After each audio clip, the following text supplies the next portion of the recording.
I'm known as a TV presenter in the UK, but I've always been a writer, really. So I've always been thinking, when am I going to write a novel? I've always wanted to, and crime is what I read, so that was always what I was going to write. And then my mum moved into a retirement community in the south of England, and I was down there in this sort of beautiful place, very peaceful, very quiet, sort of rolling green hills, very English. And when I was there, I thought, well, this would be an amazing place for a murder, which I know is a very English thing to think. And when I started talking to people there, they're all over 70, and I thought, well, if there was a murder here, I bet you lot would solve it. And that gave me this idea, the Thursday Murder Club, 4 people who meet up once a week to look at old unsolved murders, and then a real murder happens. And so this idea that I'd always been a writer, I'd always been waiting for the idea.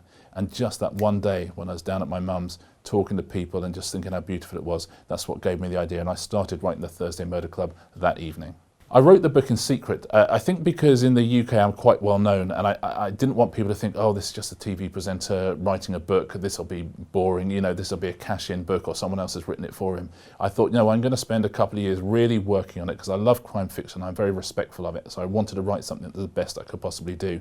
And all the way through I was thinking, this is never going to be good enough, this is never going to be good enough.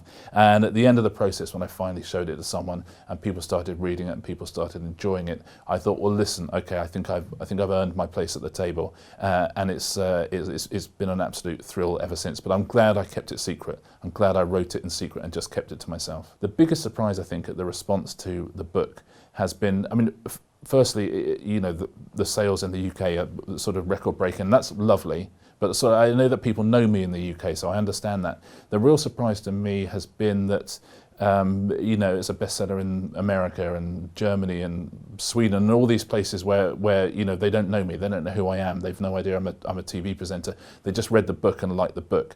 So, you know, the big surprise to me has been people around the world taking this very British mystery, this very British story full of very British references, and loving it. And, you know, so people writing to me from all around the world, that's been the extraordinary thing.